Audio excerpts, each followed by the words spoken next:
दोस्तों कभी आपको ऐसा लगा है कि अंधेरे में कोई आपका पीछा कर रहा है? और हाँ, ज़ाहिर सी बात है डर भी लगा होगा आपको। मुझे तो बहुत लगा था दोस्तों। अगर ऐसा कोई किस्सा आपके साथ हुआ है तो प्लीज़ हमें कमेंट करके बताओ कि कहाँ हुआ है ये किस्सा आपके साथ? और क्या आपको सच में डर लगा? कोई अनजान आदमी जब आपका पीछा कर रहा था या कोई अनजान आदमी ने अचानक आपको आके कुछ कहा? स्वागत है दोस्तों द स्टोरी कैफ़े में। ये है किस्से और कहानी सीज़न 1। मैं हूँ दीपांकर और आज का किस्सा जो है वो पीछा करने से ही रिलेटेड है। ये जो किस्सा है दोस्तों ये 12th पास करने के बाद है मेरा। मैं कॉलेज के बहुत चक्कर काट रहा था, मेरा एडमिशन नहीं हो रहा था कहीं पे, क्योंकि मार्क्स उतने अच्छे नहीं आए थे और मैं पढ़ाई में भी उतना तेज़ नहीं था, एक एवरेज स्टूडेंट था। इसीलिए मुझे हर कॉलेज और हर यूनिवर्सिटी का चक्कर काटना पड़ रहा था उस टाइम। हर काउंसलर के पास जाता था, काउंसलिंग लेता था कि कौन सा कॉलेज बेहतर है, कौन सा करियर ऑप्शन बेहतर है। तो इसी में मैं एक सेमिनार अटेंड करने गया था करियर काउंसलिंग पे। और आते-आते मुझे काफ़ी लेट हो गया, मतलब साढ़े 10 बजे वो सेमिनार ख़त्म हुआ, क्योंकि क्वेश्चन आंसर्स का राउंड काफ़ी बड़ा हो चुका था। यूँ तो उस सेमिनार को 9 बजे ख़त्म हो जाना चाहिए था, लेकिन डाउट्स और बच्चों के क्वेश्चंस ने उस सेमिनार को लंबा खींच दिया था।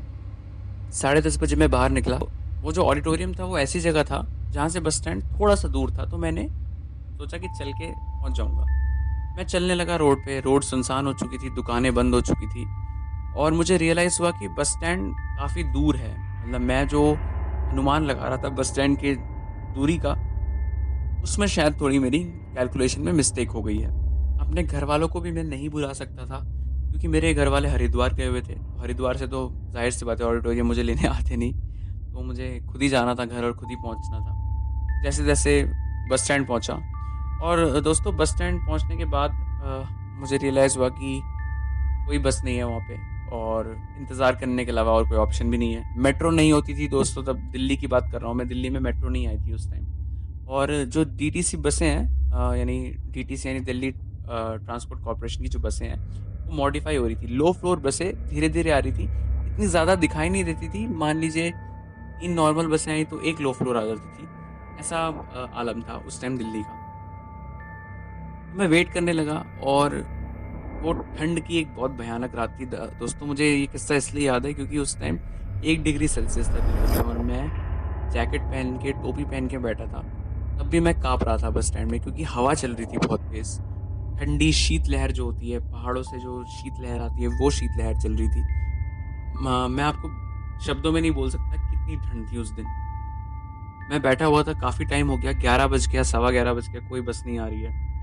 मैंने तब नया-नया आईपॉड खरीदा था। दोस्तों अगर आपको या आईपॉड याद होगा, एक छोटा-सा आईपॉड आता था, जिसमें आप मेरे ख़्याल से 1000 गाने डाल सकते थे। मैंने कान में लीड लगा के और जैक आईपॉड में लगा के गाने सुन रहा था मैं। तभी अचानक मेरी नज़र एक आदमी पे पड़ी। ठंड की वजह से उस आदमी ने बहुत सारे कोट्स पहन रखे थे, यानी कि बहुत सारी लेयर पहन रखी थी कपड़ों की, और वो शक्ल से थोड़ा भिखारी लग रहा था। लेकिन उसमें भिखारी जैसे कोई लक्षण नहीं थे दोस्तों, क्योंकि उसने ना ही मुझसे कोई पैसा माँगा और ना ही उसने ऐसा कोई लक्षण दिखाया जिससे पता चले कि वो माँगना चाहता है। तो उसका गेटअप ऐसा था, उसका हुलिया ऐसा था कि उससे लग रहा था कि वो काफ़ी गरीब है, फटे-पुराने कपड़े पहने हैं, लेकिन बहुत सारे कपड़े पहने थे, क्योंकि ठंड बहुत थी, लंबे-लंबे बाल थे, बड़ी-बड़ी दाढ़ी थी उसकी और उसने पैरों में जूते नहीं पहन रखे, यानी नंगे पैर था वो। वो आके बस स्टैंड के दूसरे बेंच पर बैठ गया। मतलब मैं लेफ्ट वाले कॉर्नर पे बैठा था और वो आके राइट वाले कॉर्नर पे बैठ गया और वो काफ़ी टाइम से मुझे घूरे जा रहा था। मतलब मुझे वो ताड़ने लगा, लिटरली जिसे हम ताड़ना कहते हैं ना, वो ताड़ने लगा मुझे। मैं भी उसे देखने लगा, वो भी मुझे देखने लगा, लेकिन मैंने उसे इग्नोर किया। मैंने ऐसा दिखाया कि वहाँ पे मेरे सिवा कोई और बैठा ही नहीं है बेंच पे, और मैं अपना गाना सुनने लगा।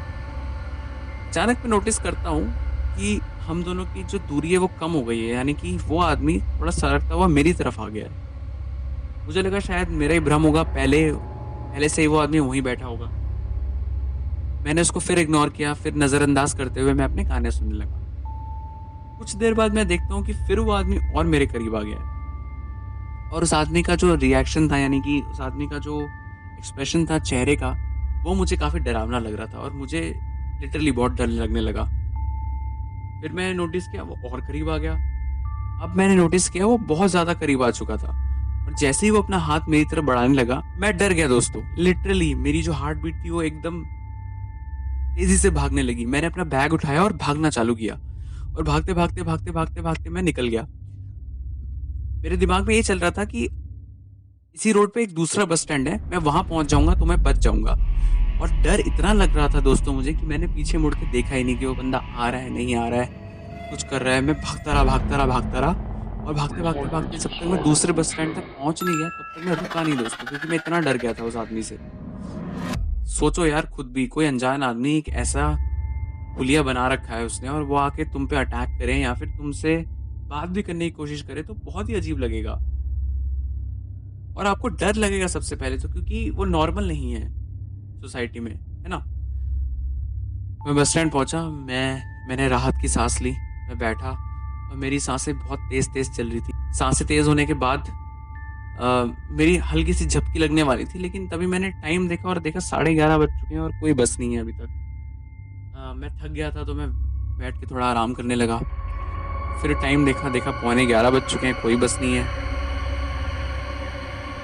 फिर हल्के से मेरी आंख लगने लगी और तभी बस स्टैंड पे मुझे एक हलचल सुनाई दी। वही आदमी मेरे सामने खड़ा था और दो हाथ बढ़ा के, अपनी दो बाहें बढ़ा के मेरी तरफ आ रहा था और मुझे शायद हक करना चाह रहा था या पकड़ना चाह रहा था, ये मुझे समझ नहीं आया।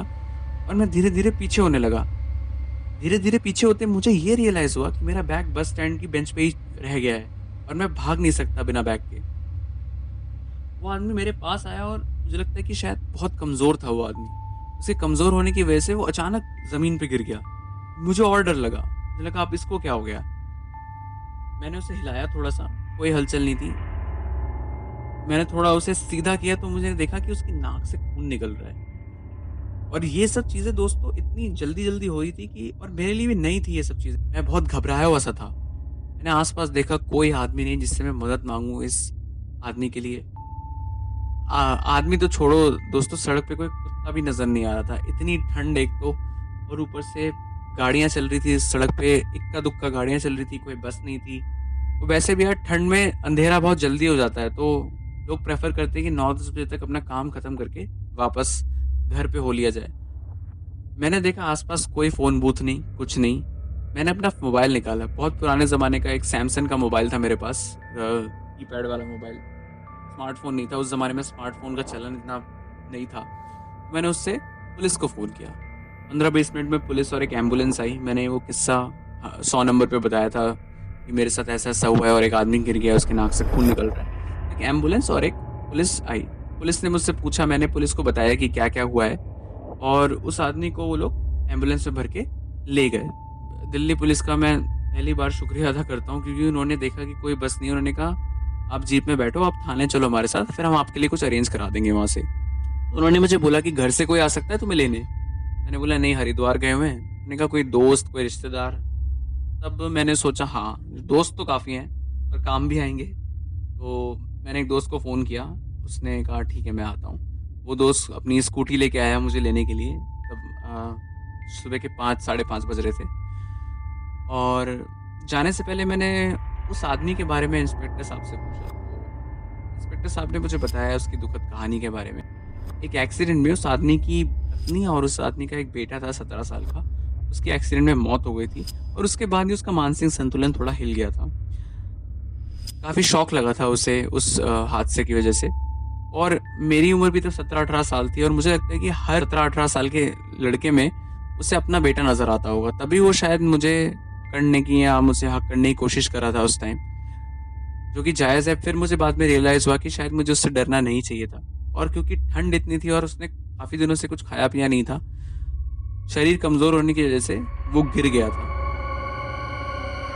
यार अच्छी बात तो ये कि मैं था वहाँ पे, और कुछ ना सोचते हुए मैंने पुलिस को बुलाया ताकि उसे फर्स्ट एड एटलीस्ट मिल सकता था। इंस्पेक्टर साहब ने बताया कि उसे हॉस्पिटल ले जाया गया है और वो अब नॉर्मलाइज हो जाएगा कुछ दिनों में।